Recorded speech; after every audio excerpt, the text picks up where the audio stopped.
Isang mapagpalang umaga muli sa bawat isa sa atin. And of course, ating inigreet ang lahat ng mother ng isang blessed, happy Mother's Day to all. Amen? Mamaya po kayo ay, bago po matapos ang ating service, kayo po ay ipapanalangin. At lagi niyo po tatandaan, the Lord God loves you very much. Sa ating mga ina. Hallelujah! Praise God! At patuloy natin i-perform ang ating inyong mga mother duties. All throughout hanggang ang Diyos ay dumating. So, sa panahon ng ito, when we are strengthened by God daily, araw-araw tayo pinalalakas ng Diyos. Amen po ba? Amen. Amen. Praise God. That character of Christ, yung katangian niya palagi kasi, His behavior, His attitude in us also strengthens the weak. Alam niyo po ba yun? Ang buhay ng Diyos na yun na nasa atin, sabi natin, ang sabi niyo po, Amen, napapalakas tayo araw-araw ng Diyos. Tayo'y kanyang binibigyan ng panibagong buhay. At alam niyo po ba na yung character na yun ay nagpapalakas din sila na panghihinaan? That those who are weak, those souls that may be lost or lost along the way, is strengthened when they see the life of our Lord Jesus Christ in us. That strength. Well, there are times in a form of good example. Di ba ba? Ang ating halimbawa, na mabuting halimbawa na buhay ng ating Panginoong Jesus. And there are times in a manner that evil is rebuked. Di ba? When we're performing, when the task ahead sa araw-araw na ating sinasapabuhay ay ating nire-rebuke, inaayawan ng kaaway, ang pwersa ng kadiliman, at sila ay napapalayas sa lugar, sa mga, even pagkatao ng bawat tao na nakakahalubilo natin. Di ba? Lahat tayo, iba-iba ang pinupuntahang lugar. Hindi naman iisang lugar pagkatapos nito, amen?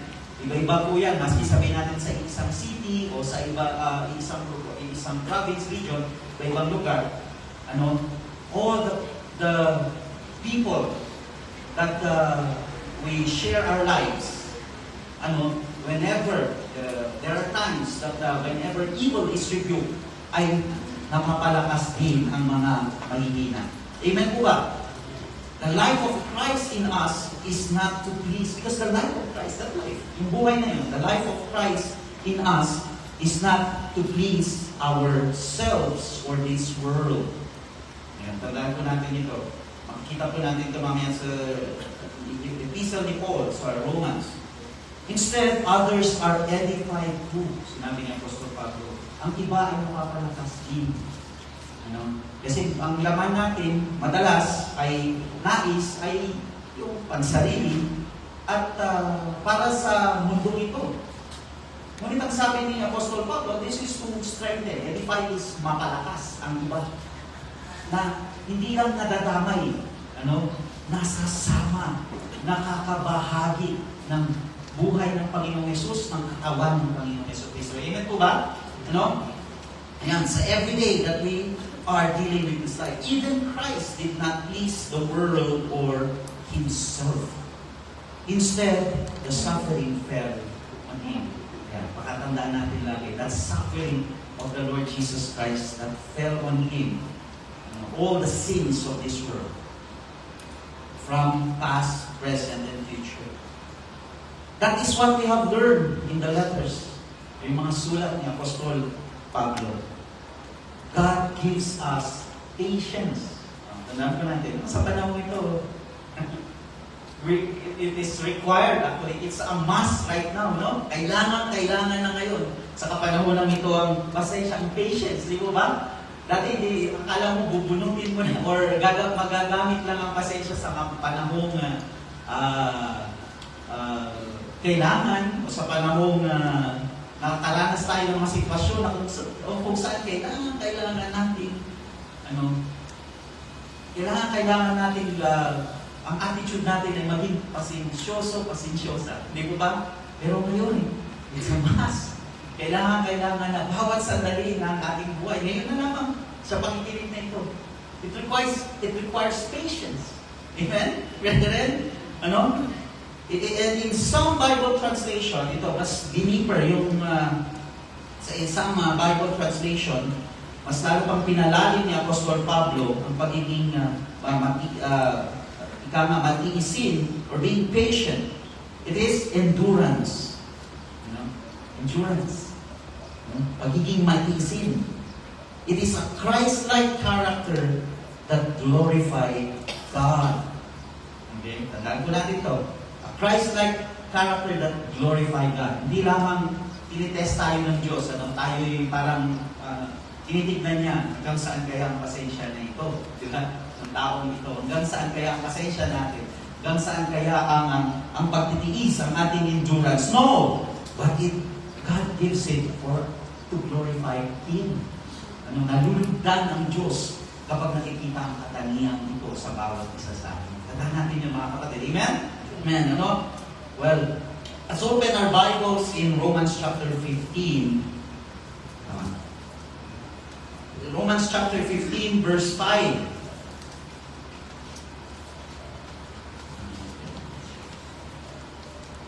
Romans 15, chapter 15, verse 5. Lalo na sa, specified sa NIV, sa New International Version, ang sabi dito, I'll read it. May the God, sumabay na rin po kayo. Ayan yung translation na meron po kayo dyan. Okay, let's read it. May the God who gives endurance and encouragement give you the same attitude of mind toward each other that Christ Jesus had. Amen? Nawaan natin ang bagay na ito. Sabi ni Apostol Pablo sa church that time ng Romans, pero of course, alam natin na ang kanyang sulat ay magpakahanggang ngayon ay sabi, we are the church of lahat ng churches sa epistle na ito, whether Romans, Corinthians, Galatians, Ephesians, everything before is now speaking unto the church in this time, in our time. Amen po ba? Okay, so sabi ni Apostol Pablo, basahin ko na rin po sa Tagalog. Okay. Sabay-sabay ko natin basahin. Loobin nawa ng Diyos ng pagtitiis at paggiliw na kayo ay magkaisa sa pag-iisip sa isa't isa ayon kay Kristo Jesus. Amen. So, saan ang gagaling ang pagtitiis na ito? Saan ang gagaling ang endurance? Anong sabi ng sulat ni Apostol Pablo? May the God, ang Diyos, nanggagaling sa Diyos. May the God who gives, siyang nagbibigay ng pagtitiis, who gives endurance and encouragement, give you the same attitude of mind toward each other. Grant you to be like-minded towards another. Sabi sa isang version, King James, according to Christ Jesus. So all of this, na character, na ating natututunan sa church na ito, na buhay ng ating Panginoong Jesus, ay nagkakaling sa Panginoong Jesus Kristo lamang. Amen? From God, who gives. Kaya nga, pag tinignan natin ang mga sulat ni Apostol Pablo, ito'y mga panalangin. Animoy mga panalangin na rin sa mga churches ng kapanahunan noon. He's praying for that. May the God who gives endurance and encouragement give you the same attitude or like-mindedness towards one another. Kaya po na banggit natin kanina na ang mga mahihina ay napapalakas kapag taglay natin ang buhay, ang karakter ng ating Panginoong Jesus. They too are edified Sila rin ay napalalakas. Sa kapanahonang ito, dahil we become like-minded. One mind. Kaya binibigay ng Diyos ang endurance, ang patience, ang encouragement. Sabi nga sa kanyang salita, dahil nais ng Diyos, magkaisa tayo na attitude, magkaisa tayo na character ng ating Panginoong Jesucristo. Amen? Amen. The endurance or patience as one of the fruits of the Spirit. Ito'y bunga ng banal na Espiritu. Naalala po natin na ang pasensya, ang pagtitiis ay bunga ng banal na Espiritu. The fruit of the Spirit helps us to fight the good fight of faith and finish the race, because there is no turning back in following the Lord Jesus Christ. Naalala niyo yung kanta, yung awitin? No turning back. No turning back. Wala nang atrasan to, mga kapatid. Amen? When we follow the Lord Jesus Christ, anong panawagan niya? No turning back. Wala nang atrasan. Kaya anong kailangan attitude? We need that. We need endurance. We need that patience and encouragement sa isa't isa. Sa kapanahon na ito. Kaya, we pray also how Paul desires, or may God give us, we also to each other, one another. We also say that in our hearts. Pinakaya na tayo, magpanalahinan tayo. Panalangin natin ang isa't isa. Whether that's your friend, whether that is a brethren that you are joining here in church, sino ba man, nakakasama, family, workplace, mga co-workers natin, nasa in our hearts, in our hearts, we pray that they may have that patience. We pray that they may have that encouragement. We pray that they may have that endurance to run this race. Amen? Praise God. Okay. So, because He is the source of everything, our faith, our strength, our endurance, our gift, our fruit, our life, everything comes from Him. Ang lahat-lahat ng bagay ay nagmumula sa Panginoong Jesus. That's what this Word, ang kanyang mga salita is leading us. Naalala niyo yung mga natutunan natin sa itinuturo sa church na to.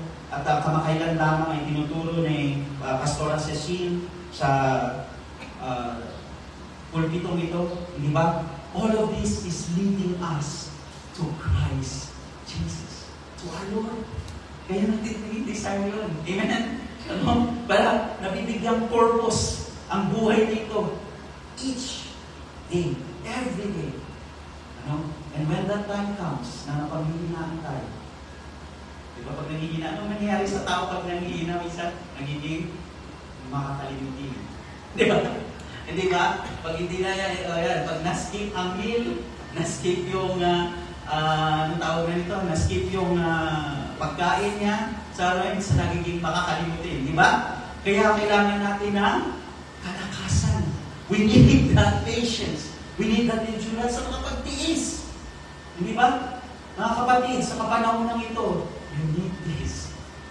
For the Word of God will lead you to the Lord Jesus Christ and Christ alone.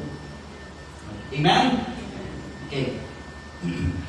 Our life, everything comes from Him. We receive all this from His steadfast love. Kaya bakit pinapanalangin pa ni Apostol Pablo Apostol Pablo, bakit niya pa pinapanalangin na nawa magkaroon tayo ng kalakasan ng pagtitiis sa kapanahonang ito? Kasi ito'y nanggagaling sa habag at awa ng Diyos lamang. Ang kanyang dakilang pag-ibig, His steadfast love that never ceases. Kaya every day, di ba? Anong sabi ng mga anak ng Diyos? Anong sabi ng mga ngaral noon? Anong sabi niya? The steadfast love of that Lord that never ceases. Dahil bago siya every Nauulit-ulit lagi to. They are new every morning. Oh, lampas na ng morning ngayon. Dapat lang naranasan na natin ang dakilang pag-ibig ng Panginoong Yesus. Mas dakila pa sa mga sandaling ito. Amen po ba? Amen. Praise God. Okay? This will help us renew each day. And for us to endure this world. We need it in this time. Let us open our Bible in 1 Timothy chapter 6, verse 12. Ito, narinig nyo na po siguro ito. 1 Timothy chapter 6, verse 12.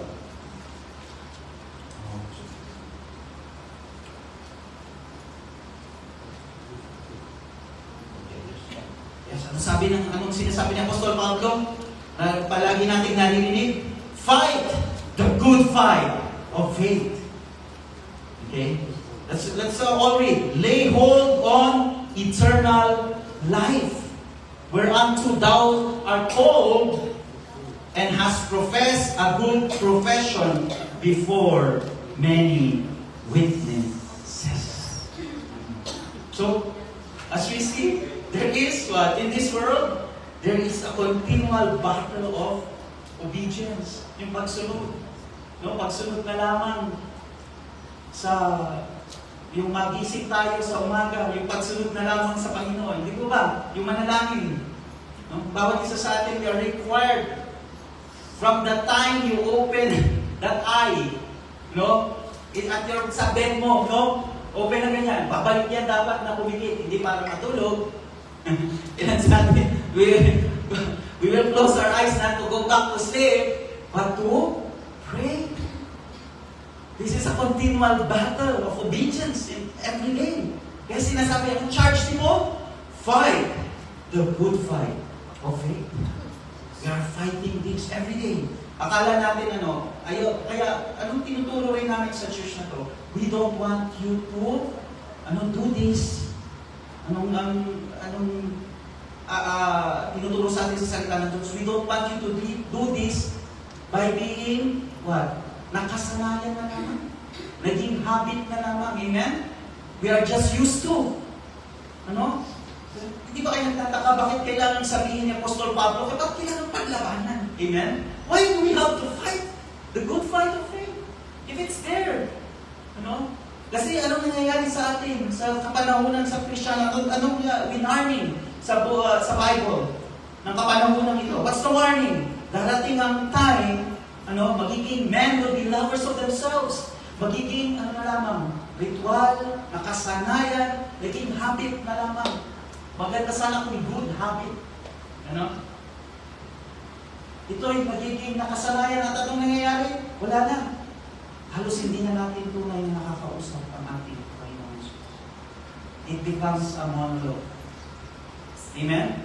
Nagiging na lamang. Anong sabi sa salita ng Diyos? Nagbabago na lamang tayo kapag nananalangin. That's why there is a battle of that obedience. Even the first moment kasi yun, di ba? You wake up, gigising ka, bubukas mo ang iyong mata, that first moment, you will pray, there is a battle of obedience. So, we must keep believing in the Lord until the end of our life. This is so important. In this world or until the day of the Lord. We must have that faith. Naunawaan natin mga kapatid? That's why we pray. Hindi tayo nagpipray dahil siyempre kailangan gawin. Yun na lamang ang nakasanayan. Ganun ang sabi ng Panginoon. Amen? Hindi natin alam, yun ay yugto, yun ay moment, yun ay sandali na ikaw ay makikipag-ugnayan sa Panginoon Jesus. Di ba niyo na-realize yun? Hindi niyo ba naunawan? In that moment, na pinikit mo ang mata mo at nakipag-usap ka sa Panginoong Jesus, you're talking to the Lord. In that moment, you are talking to your God, to your Abba Father, the everlasting one. The one who gave your life at that moment. Ang nagbigay ng buhay na yun sa mga sandali ngayon.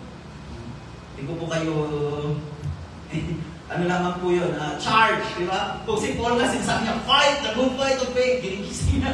Ginigising niya ang bawat isa, fight the good fight of faith. What more kaya tayo physically nagkaharapan dito, no? Yan, that is a letter. Tandaan niyo po, yan ay epistle. Sinulat niya yan. Pero, ganun na lamang ang banal na spirito kay Apostol Pablo para, di ba, parang ginigising niya, para tayong charge or binawarn, or dinideclare niya in his epistle. What more, we are here fellowshipping with one another. Hindi po kami galit. Kahit paulit-ulit po namin minsan ay napapalakas ang volume ng aming mga bibig. No? That is fighting the good fight of faith. Hallelujah! Praise God! Amen and amen. So we must keep believing until the day of the Lord. The day of the Lord. Ano? Ang araw ng Diyos ay darating, ay magpapatuloy ang buhay na to. The deeper meaning is that we uphold righteousness all throughout our existence. From that moment, sa sandaling nanalangin ka sa umaga, hanggang sa dumating ka sa lugar na to, you are upholding righteousness. Amen? Dala-dala mo yung buhay ng Panginoong Jesucristo. At pag nakita ko yan sa iyo, kapatid, pag nakita natin yan sa isa't isa, okay na mapalakas ang bawat isa sa atin. Amen ba? Hindi yung, as I have said a while ago, as we have heard a while ago, not to please ourselves, okay? But to edify, to strengthen the body of Christ. Para mapalakas pa sa kapanahonan nito. Diba? Alam niyo mga kapatid, sa paglabas na lang sa lugar na ito mamaya, pagsakay, pagmamaneho, paggagawa na yung gagawin nating activities pagkatapos ng service na ito. Hindi ba kailangan na natin ng kalakasan, ng pagtitiis, ng endurance? No? Test that later. Subukan nyo mamaya. Kung sabi nyo, parang wala naman. Parang wala lang po. Parang lumilipad lang ang aking isip after the service. No! Immediately you'll see you need already endurance. Amen? You will need, kailangan na ng pagtitiis. Amen po ba? Amen. That's why in this time, noon man magpakanda ngayon, patuloy na nais ng salita ng Diyos, ng kapangyarihan ng salita ng Diyos, na magpatuloy tayo sa katwiran at kabanalan. And from that moment, up to you go here, all throughout our existence, we uphold what is righteous, what is holy unto the Lord. An endurance that the Holy Spirit can provide in our lifetime. Again, lifetime po yun. Kailan pa? Sino ba nakakaano dito ng lifetime para magbigay ng benefits?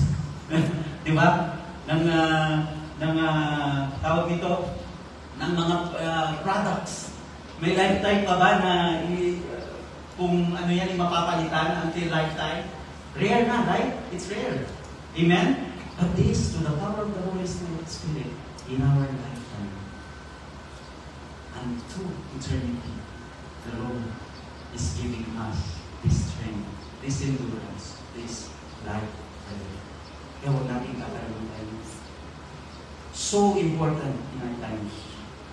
An everlasting supply of energy. Ang naisulat pa nga dito. An everlasting supply of energy.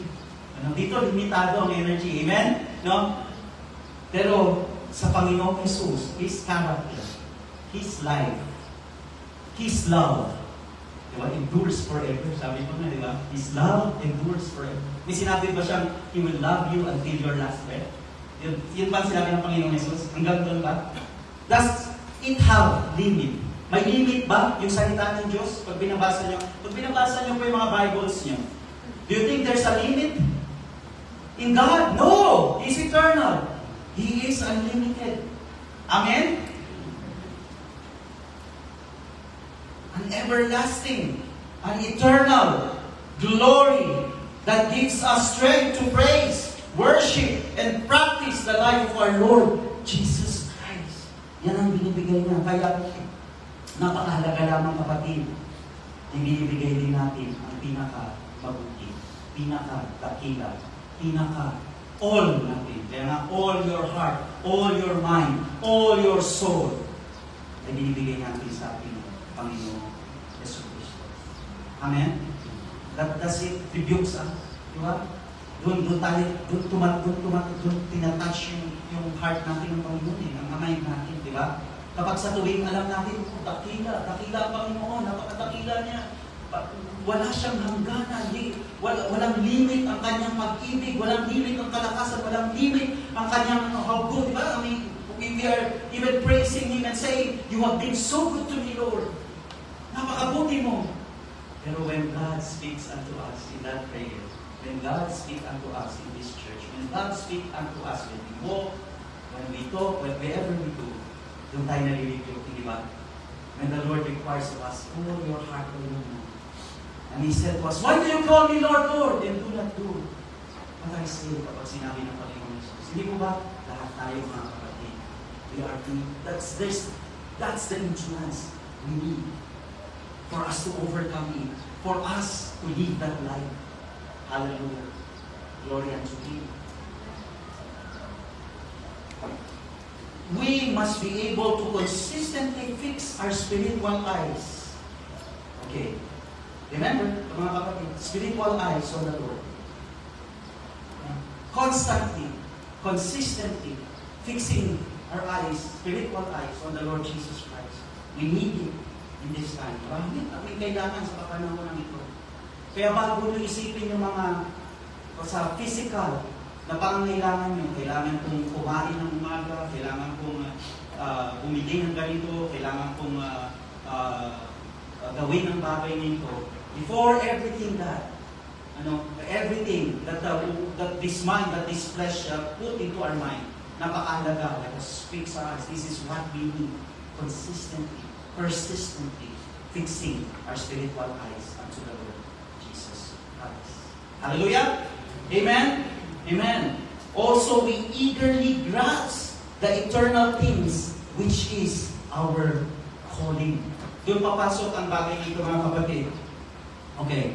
As we go on and fight the good fight of faith, habang patuloy nating pinagsusumikapan, binabattle, how we obey the Lord Jesus Christ, and we go on and consistently, persistently, patuloy tayong ang spiritual na mga mata natin, ang spiritual na puso, isip, damdamin natin ay tinutuon sa Panginoong Hesus. Doon lumilinaw ang ating calling, our highest calling. As we eagerly grasp that eternity, as we eagerly grasp, alam niyo po yung eagerly grasp, yung parang naisin natin na maunawaan, naisin natin na maintindihan ng ating Panginoon, makilala pa ng ating Panginoong Hesus. Alam niyo, it requires, diba? It requires persistence, it requires ng pagtitiis, it requires endurance. Amen, mga kapatid? As we go on and do that, nakikita natin kung ano ang highest calling natin in Christ Jesus. The holy and righteous life that flows and radiates or manifests in this world, is an active way that we press on towards the highest prize that we can attain in following the Lord. Again, Paul said, let's open our Bibles in Philippians chapter 3, verse 14. Philippians chapter 3, verse 14. Panay-epistle po ni Paul ang ating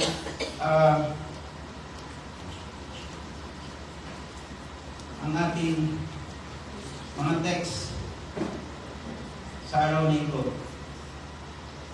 Philippians chapter 3, verse 14.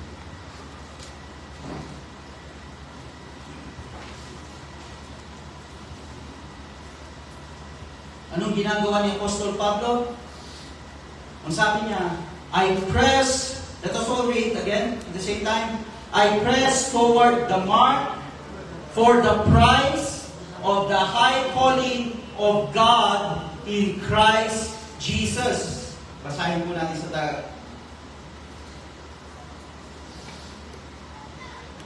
Tagalog.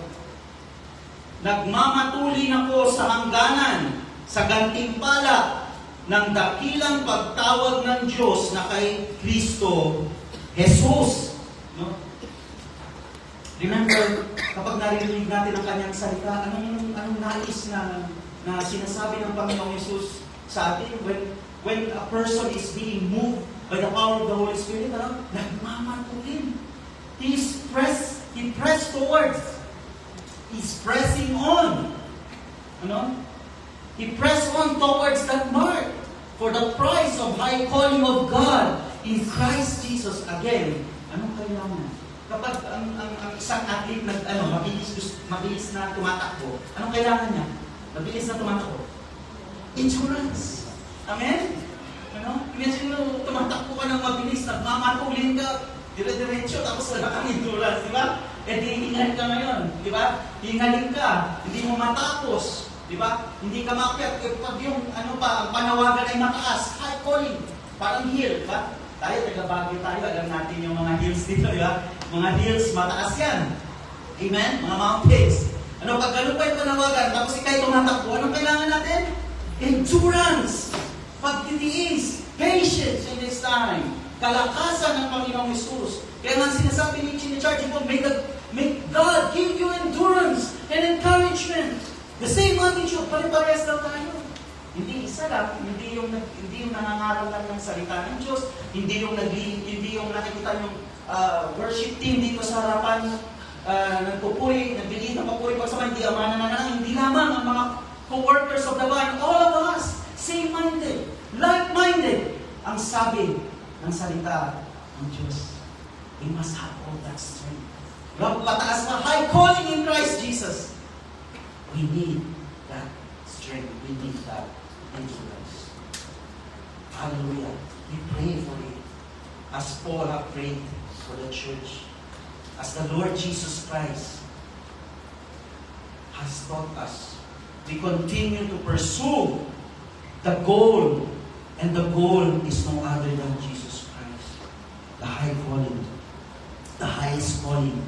O being, being royal priesthood. Bride. Amen. Elect. At ano yung natutunan natin last Sunday?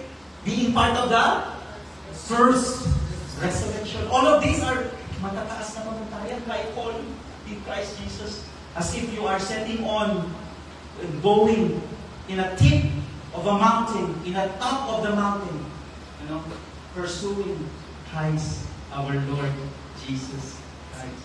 He is our high calling, the Lord Jesus Christ. Di ba, instead of place, di ba? Ano bang turo sa religion? Place, right? Place, tapos bukod sa place, yung benefits, right? Mansions, di ba? Heaven, mansions, yun yung tinuturo, di ba, sa religion? Have you seen the difference? Kung ano yung pinipursue na sinasabi lagi ng mga men of God before until now, na tayo naririnig pa rin natin, di ba? Anong pinipursue ng religion? Place, heaven, yung mga material things, right? Mansion, ganito, a street of gold, or anything that is parang beneficial unto the flesh, right? Pero tayo, sino pinipursue natin? Our highest calling? Jesus Christ. Siya lahat yun. He will give us that. Being a royal priesthood, being a bride, being an elect, and being that first resurrection. Because Jesus Christ is the resurrection of life. Amen? Pagkatabi mo ang Panginoong Jesus, you will not die. Amen? Noon nga natin, when you're with the Lord Jesus Christ, you will not die anymore. You're resurrected. You have that resurrected life. Every day, every moment of our life. And until the day that He will return, there will be another glory. Diba? Kaya nga sinabi ng Panginoong Jesus, from glory to glory. Hallelujah. To another level. Hallelujah.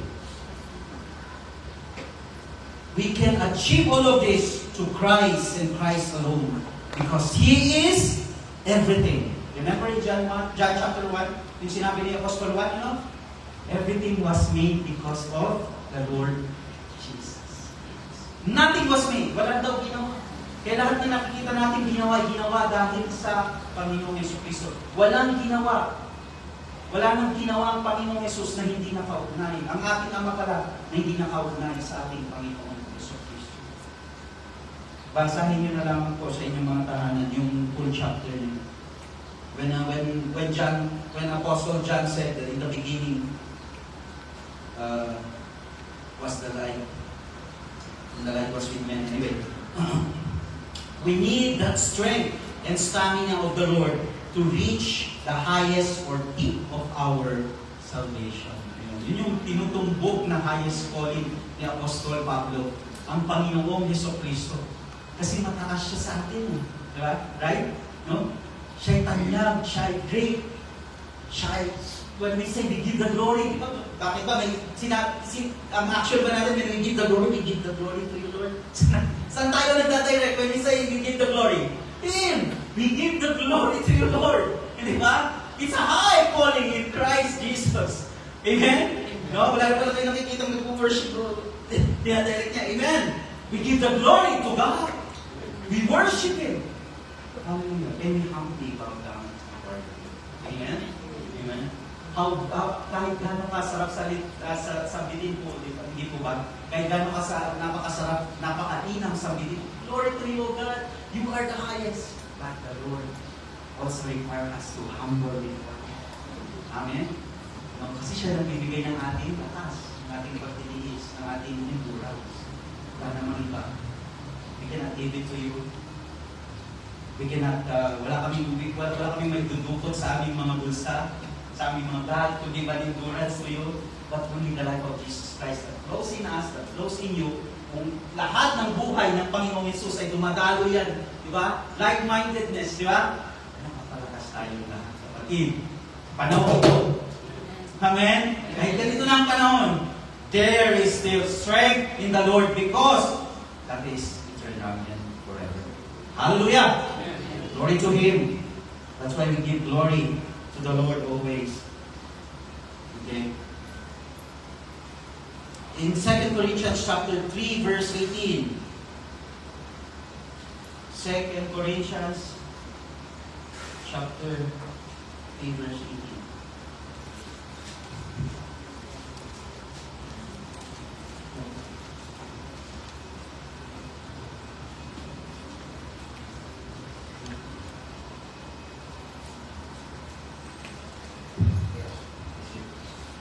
Okay, I believe you're there. Hindi po kayo. Basahin nyo na pa yung iba po. Pwede yung basahin sa harap dito sa projector. But we all with open face, beholding as in a glass the glory of the Lord, are changed into the same image from glory to glory. Let's repeat it. Change into the same image from glory to glory, even as by the Spirit of the Lord. Hallelujah. Imagine, yun yung mention natin kanina. Another level. You know? Yes, we're living already the resurrected life of our Lord Jesus Christ. But when He returns, ito kahit naging parang a bit tuloy na parang nagituloy yung Pilipinas ni Pastora Cecil. Pero maliit lang na we are touching on that. But when He returns, kasi na-preach of course, na-preach ni Pastora, hindi naman natin ulit-ulitin dito.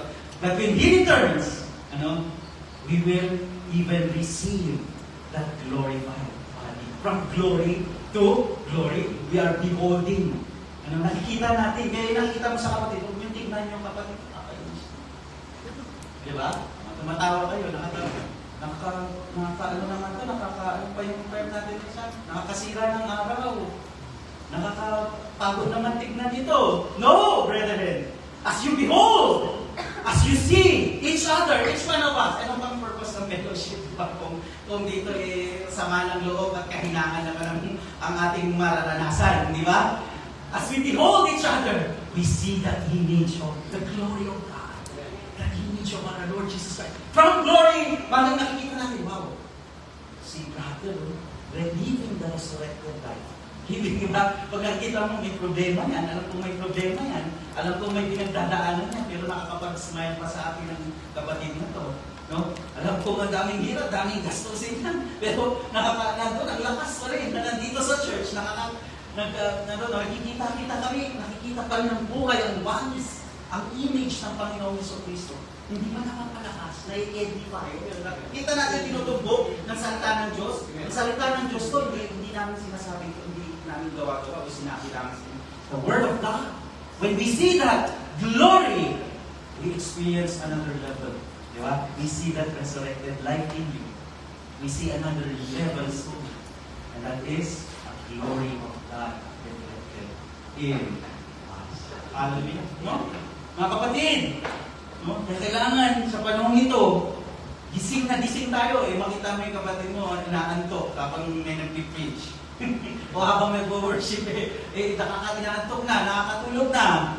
Diba? Hindi mo nakikita yung glory ng Panginoon. Amen? Amen. Huwag kayong tumawa, pero siguraduhin natin may endurance tayo. Hindi lahat tayo makakatiis. Yan. There are times. Yes. But we see to it that from level to level, from the glory of God, by fixing our eyes on Jesus, we overcome. Makikita tayo ng Diyos. There is really that resurrected life in you na nasa Kanya. Hallelujah? Ano naman? Ulitin ko kung masyado bang mabilis yun. There is that resurrected life of Jesus Christ na nakikita ng Ama, nakikita ng Panginoon Jesus sa bawat isa sa atin, at nakikita rin ng bawat isa. Hallelujah! Glory to God. Let's practice that every day. Hindi lamang pag nandito tayo sa church ng God. More than that, or else magiging hypocrites naman tayo. Kasi yun na nga yung mahirap eh. Yun ang kailangan ng endurance. Ano? Kapag nagmamaneho na tayo, nagpo-commute na, naglalakad na sa kalye, makita mo na ako. Ang kakirtog-kirtog naman dito. Ang walang disiplinang driver. Diba? Ano ba itong katrabaho kong to? Pag nag-gaya, we need endurance. We need the strength of God. Because we are beholding the glory of our Lord Jesus Christ in each and every one. And it will be, pag ma-manifest yan sa atin. Unawaan ba natin?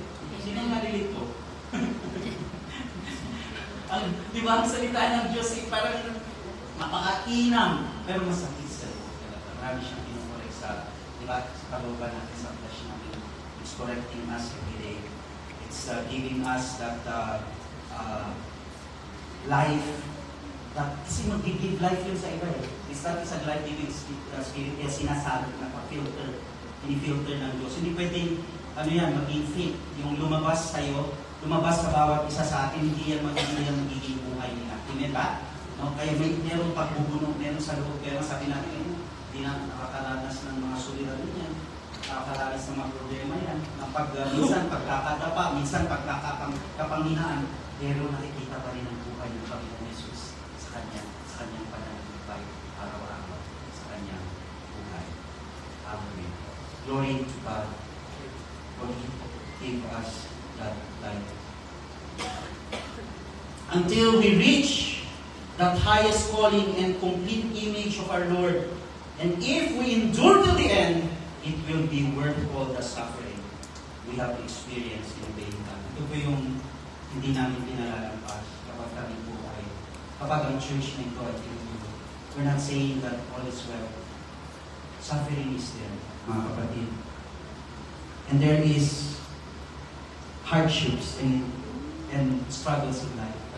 Paano pa magiging effective na naman ang endurance? What do we need for, no?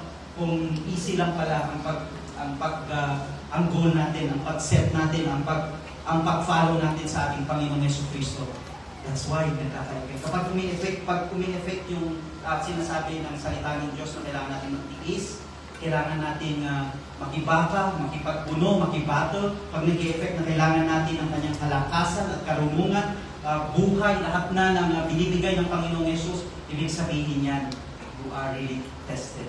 Nag-test ang iyong heart, nag-test ang heart through that suffering, in that endurance, there is suffering, there is struggle, and there is hardship. Amen po ba? Amen. And we do not escape that. No? And we believe that. Let's open our Bible in Matthew chapter 24, verse 13, para mas this is just one verse, mga kapatid. But, ito yung itinuro ng Panginoong Jesus mismo. Galing mismo sa bibig ng ating Panginoong Jesus. He said this, He's the one who said this, that in the last days, sa mga huling kapanahunan, at ngayon ay nararanasan na natin, Okay. Matthew chapter 24 verse 13. Sounds di ba? Basahin po natin. Sabay-sabay po natin basahin. But he that shall endure unto the end, the same shall be saved. Hallelujah. Ilang beses na naulit-ulit na yan sa pulpitong ito. Again, ulitin po natin. But he that shall endure unto the end, the same shall be saved. Akala ko ba profess lang? I thought I just have to pray the prayer. I thought I just have to accept the Lord Jesus Christ. Why do I need endurance? Di ba? Di ba kayo nagtatanong na gano'n? Akala ko ba, I just have to say, Lord, I receive you as my personal Savior. But why we need endurance? But why the Lord Jesus Christ said, sinabi ng Panginoong Yesu Kristo sa mga huling kapanahunan, he that shall endure unto the end, the same shall be saved. Dahil mga kapatid, ito ang kaganapan ng ating pagkakaligtas, ng ating kaligtasan. Amen? Nagpasimula, yes. We say, sinasabi natin, tayo'y ligtas. Amen? Sinasabi natin, right? And there is a power in that declaration that we are saved through the name of our Lord Jesus Christ. When we have known Him, when the Spirit of the Lord started to fill us, di ba? But the Lord required us unto, ano sinabi niya? Unto the middle? Unto the start? Unto the middle? No, it is unto the end. Unto the end. We shall endure. We shall overcome. Ano? Amen ba mga kapatid? Amen. We shall endure and we shall overcome. Because the same shall be saved. Hallelujah. Endurance or patience must continue until the day of the Lord. We are patiently committed to God while there are trials that we experience, hardships in life. All of this will strengthen us to endure or overcome evil. Lahat ng bagay nito, hindi ito yung a beautiful gift that we just received. Naunawan natin mga kapatid, this is not just yung parang spoon-fed. The Lord did not just fed us with the spoon and say you will endure, right? Pag makaka-endure yung spoon-fed, right? But may kasama itong challenges in life, hardships in life, overcoming sins, battle to the lust of the flesh, the worldly spirit, and the pride of life. Every day, name it, you will battle it, mga kapatid. Prepare for that overcoming. Hindi na lang ngayon, lampasan mo na. Yes, we are overcoming, we are battling, di ba? Pero hindi ibig sabihin, battling, hindi pa tapos, right? Pwede ka matalo in the end, right? But in the end, ano dapat? We have overcome it. Amen? Prepare for that. Because those are the hardship. Those are the things that makes this life worth it in this time. Yun yung worth it sa kapanahonang ito. When we commit to someone, when we commit into God, when we commit the things that we everything in our lives unto God, we endure and overcome the evil of the day. And when there are persecutions, di ba, hindi na yun. Persecutions just continue and continue. Bakit nung na-crucify ang Panginoong Jesus, when He died and He was resurrected, na ascend na siya sa heaven, hindi na ba na-persecute sila Paul? Hindi na ba na-persecute sila John? Sila Peter? They were persecuted, right? And everything they experienced that. No? Marami silang testimony. They can testify of that persecution. We can testify of that persecutions in our life. Of believing the Lord Jesus Christ. Amen? Yung pagtawanan na lamang habang binabahagi mo sa tao ang salita ng Diyos. Amen? That is persecution. Amen? No? Nasubukan na naranasan mo yun. So, I believe, na each and every one, I believe, kahit pa paano you have already shared to someone at pinagtawanan ka, o hindi ka pinansin, or may nag-make face pa sa'yo. Amen? Those are persecutions in life. Or even following what is right, righteous. Diba? Obeying the Lord Jesus Christ because the Lord led you not to do the evil doings, the evil things, di ba? Dahil sa pagsunod mo sa Panginoong Jesus, inaayawan ka ng tao, inakainisan ka. Amen? And we are experiencing that every day when we pursue the Lord Jesus Christ. This persecution, we remain faithful to God even unto the end, even as these things are happening. Kaya we endure unto the end, mga kapatid. Tandaan natin yan. We need that in this time. Because it is, yun ang kaganapan ng kaligtasan sa bawat isa sa atin. That is the fullness of our salvation. We remain faithful to God unto the end. We go on and finish the race that is set. Malapit na po ako matapos. That is set before us. So, worth it yung endurance yung nakinig dito sa salita ng Diyos. Amen? Hindi kayo magtatagal ng ganito. Marami na sila nabubook up. Di ba? Sa mga malalayong bansa, hindi na nakikinig, wala na, malis na hindi na attentive, but you endure. Yun na lamang. Listening to the powerful what the Lord, our God, what the Holy Spirit had led us in this time. You have endured. Amen? Amen? Okay. We remain faithful before God. The end goal or the ultimate goal in life is our Lord Jesus Christ. So thank you, Lord. Sabihin niyo sa inyong mga puso. Sabihin niyo sa inyong heart. Say that. Thank you, Lord. Sabihin mo. Thank you, Lord, for I have overcome everything in this life. You know? Because in Christ, lagi natin pinipers mo, kapatid Panginoon Yesus, hinahabol-habol natin siya palagi. Palagi natin siyang hinahanap. Palagi natin siyang naisin sa puso nito. Nasaan ka, Panginoong Yesus? I need you, Lord. Lord, I pray, Lord, tawid mo kami pamilya sa mga bagay na ito. Panginoon, palakasin mo ako sa kapanahonan ito. Panginoon, madumi na, magulo na, madilim na ang mundo. Lord, I need you. As you pursue Him, as you ask the Lord, as you always seek the Lord, as you always fix your eyes on Him, which is the goal of our life. He is our everything, our goal in this world. He is the Christ. He is the Lord Jesus Christ. And anong meron siya? In Christ, we are. And yet, what happens after this? In Christ, we are new creation. In 2 Corinthians chapter 5, verse 17, sana memorize nyo ito. Hindi na tayo pupunta doon, pero ipopost pa rin 2 Corinthians chapter 5, verse 17, therefore, if any man, let's recite, let's say it, therefore, if any man be in Christ, he is a new creature. He is a new creature. All things are passed away. Behold, all things become new. Behold, again, literally, behold, all things become new in Christ Jesus. Hallelujah! Yes, God. Let us always seek the Lord, mga kapatid.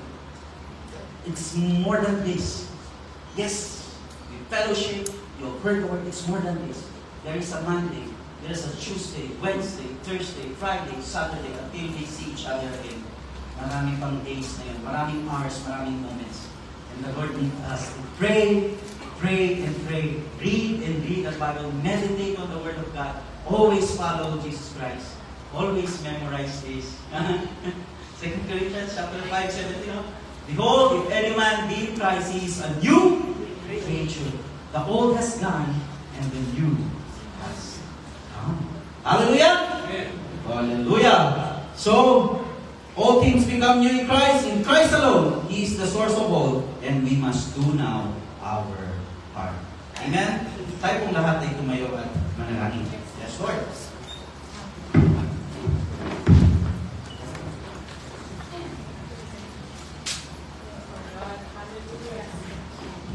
Brethren, come and fix your eyes on the Lord. Mga sandaling ito. Come on and isang paanyaya na sinasabi lagi ng Panginoong Yesus. Go and seek Him. Go and fix your eyes on Him. He is our Lord God. Walang mahirap sa Panginoong Yesus. Walang hindi niya kayang ipagkaloob sa atin. Ang laman ng kanyang kinukrucify sa mga sandaling ito, kapatid. It is that flesh that is experiencing the hardship, the struggle, the persecution, the battles in life. But the Lord wants you more than that. kapatid. He has already taught us ano ang resurrected life, ang pagkabuhay ng muli sa mga patay, ang buhay na walang hanggan. Katakbuhan natin ang ating Panginoong Yesus sa bagay na yun sa mga sandali ito. Go unto Him, for He shall give you rest. Go unto Him, for His yoke is easy and His burden is light. Of course, hindi magiging madali sa mundong ito. Hindi magiging magaan sa ating laman. Kaaway ito ng ating spirito. But the Spirit also lasted after the flesh, ang sabi nga ng salita ng Diyos. Ang spirito natin sa mga sandaling ito ay ninanais na iwaksi ang laman na ito. Alisin na ang buhay na ito sa atin na makaluma. Because the old has gone and the new has come. Lord, we come before you. And we receive that life upon you, day by day, and again, from glory to glory of God. Doon ka namin kinakatagpo sa mga sandali ito. Receiving from you the glory that you have revealed unto us. Lord, hindi ito matalinghaga. This is not poetic words, Lord, na hindi namin maintindihan.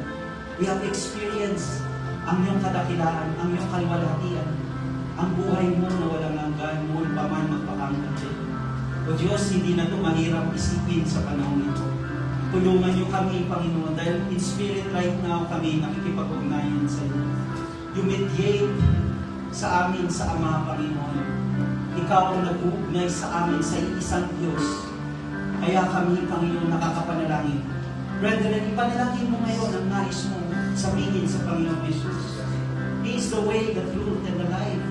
Sabihin mo ngayon ang mga suliranin na yan. Sabihin mo ang mga kahinangan. Sabihin mo sa Kanya ang makikipagtunggalin mo yan kung paano siya sundin. Hindi mo ito masasabi sa tao. Talk unto Him. Tell the Lord. Tell Him, Lord, I love you. Lord, I want to offer once again this life. Rededicate this life, Lord. Ikaw lamang makakapagbigay ng endurance sa akin, O Diyos, ng kalakasan, ng bagong buhay. O Lord, I seek the heavens and I'm finding you always. Ikaw ang siyang aking nakakatagpuan. Tell that to the Lord. Dahil ikinakatagpo ka niya sa mga satalito, huwag sayangin. Dahil kailangan ito sa pang-araw-araw na buhay na iyong nararanasan. Lord, you are our God. You created this body.